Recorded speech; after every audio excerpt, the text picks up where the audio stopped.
तो हाय नमस्ते और पहला उत्तराखंड। अक्सर कहते हैं कि हम बोर हो जाते हैं और इसे का तब आती है जब हमारी लंबी छुट्टियां होती हैं। लेकिन खासकर जो स्कूल के स्टूडेंट्स हैं उनके लिए बहुत होता है ये। तो बोर होने की कोई बात नहीं है। मैं बताता हूँ कि किस तरह से आप अपनी छुट्टियों को यूटिलाइज कर सकते हैं, अपनी छुट्टियों को और ज़्यादा एंजॉयबल बना सकते हैं और मज़े ले सकते हैं उनमें। बस जो पसंद है वो करते रहिए। अर्थात आपको जो भी चीज़ पसंद है, जो चीज़ आप कर रहे हो, अगर आपको लगता है कि इसमें थोड़ी सी कमी रह गई हो, तो ये वो टाइम होता है जहाँ पर आप उसको बहुत अच्छे से कर सकते हैं।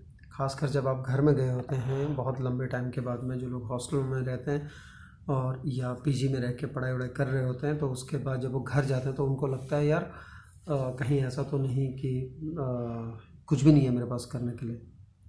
क्योंकि यहाँ एक रूटीन होती है और रूटीन से आप हट कर जाते हैं, तो एक तरह से ये मानिए कि ज़िंदगी आपको एक नए रूप में मिलती है तब। क्योंकि यहाँ आपका सेट रूटीन है एक, जिसमें आप उठते हैं, नाश्ता करते हैं और फिर स्कूल या कॉलेज को जाते हैं। उसके बाद वहाँ मौज मस्ती करते हैं पढ़ाई के साथ साथ, और उसके बाद शाम को फिर से दोस्तों से मिलते हैं। यहाँ आपके दोस्त अलग, वो चेहरे अलग, आपकी रूटीन बिल्कुल अलग। यहाँ आपको कोई टोकने वाला नहीं है क्योंकि आप बहुत टाइम बाद घर गए हुए हैं। तो ये एक टाइम होता है जहाँ पर आप सेल्फ डिसिप्लिन और अपने आप को तैयार कर सकते हैं। अपने आप को सेल्फ कंस्ट्रक्शन में आप ध्यान दे सकते हैं। आप सेल्फ मोटिवेटेड रह सकते हैं। आप सेल्फ इंस्पायर्ड रह सकते हैं। अब जो अगर आपको आता है उसमें आप और भी नए नए आयाम ढूंढिए, और जिसको लगता है कि मैं इसमें कमज़ोर हूँ, उसके लिए आप समय डिवाइड करके उस पर और ज़्यादा काम कीजिए। और ये तभी होगा जब आप धीरे धीरे आप अपने जो जहाँ पर आप हैं, जहाँ गए हुए हैं, वहाँ की चीज़ों से घुल मिल जाएंगे। अर्थात अपनी फैमिली, अपने दोस्त, अपने मोहल्ले वाले अंकल आंटी लोग, ये बहुत गजब के होते हैं। आप इनसे बात कीजिए, आप उनसे दोस्ती कीजिए। अगर आपके दोस्त नहीं हैं तो दोस्त बनाइए। आपके हम उम्र और अंकल आंटी यानी कि जो आपसे बड़े हैं उनसे बातें कीजिए। जो बुज़ुर्ग हैं उनसे बातें कीजिए, आपको बहुत मज़ा आएगा। लेकिन अगर आप ये सोचते हैं कि मैं क्या करूँगा या क्या करूँगी और अब मैं बोर हो जाऊँगी, तो वो बोरियत फिर बढ़ते रहती है क्योंकि आप अपने आप को रोक देते हैं तब। तो अपने आप को रोकिए मत, खुलिए और खोलिए।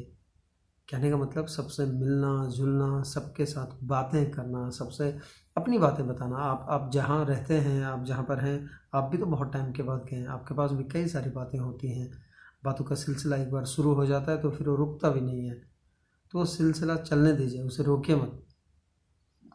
और जो भी चीज़ अगर आपको खाना पसंद है, अगर खाने में कोई चीज़ पसंद है, तो ये वो टाइम होता है जहाँ पर आप फरमाइश कर सकते हैं, जहाँ पर अपनी फरमाइश आप रख सकते हैं अपने घर वालों के सामने, अपनी मम्मी के सामने, है ना। अपने अपने घर के चाची, भाभी या बड़ी दीदी, उनके सामने आप रख सकते हैं चीज़ें खाने की फरमाइश। क्योंकि फिर ये पल लौट के नहीं आने वाले। जो 10-20 दिन आप घरों में हैं, ये फिर लौट कर नहीं आएंगे, ये फिर अगले साल आएंगे लौट कर।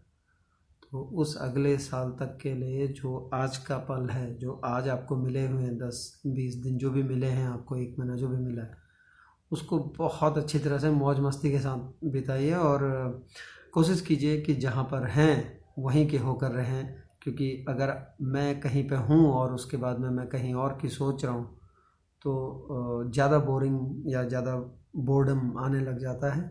हम बोरिंग सा महसूस करने लग जाते हैं। वो इसीलिए होता है क्योंकि यहाँ हमारे पास जो भी चीज़ है, अभी अगर मैं यहाँ पर हूँ और इस एम्बियंस को अगर मैं एंजॉय नहीं करूँगा, इसके मज़े नहीं लूँगा, तो और मैं सोचूंगा कहीं और की, तो यकीन मानिए कि मैं बोर होना शुरू हो जाऊँगा। क्योंकि ये जो है, जो चीज़ें मेरे सामने हैं उसको मैं भूल रहा हूँ, और जो चीज़ें नहीं हैं, जिनको मैं छोड़ आया हूँ पीछे, या जिनके लिए मैं, जिनको आगे सोचना है, या जिनके लिए जो मेरे पास नहीं है, उनके बारे में सोच रहा हूँ।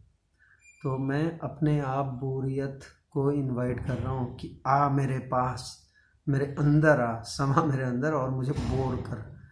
क्यों होने दूँ फिर ऐसा। इसलिए जहाँ हैं वहाँ के मज़े लीजिए, जो चीज़ वहाँ पर है, कुछ नया सीखिए, कुछ नया कीजिए, और नए नए लोगों से मिले, नए दोस्त बनाएं। और ख़ासकर जो स्कूल के बच्चे हैं वो बहुत कुछ सीखने को होता है उनके साथ, उनके पास। ज़िंदगी के जो अनुभवी लोग हैं, जो सयाने लोग हैं, उनसे बातें कीजिए, आपको बहुत कुछ यूँ ही मिल जाएगा बिना किताबों के। और ज़िंदगी की सबसे बड़ी किताब होती है तजुर्बा। वो एक्सपीरियंसेस जो बताएंगे वो आपके लिए सबसे बड़ी बुक होगी।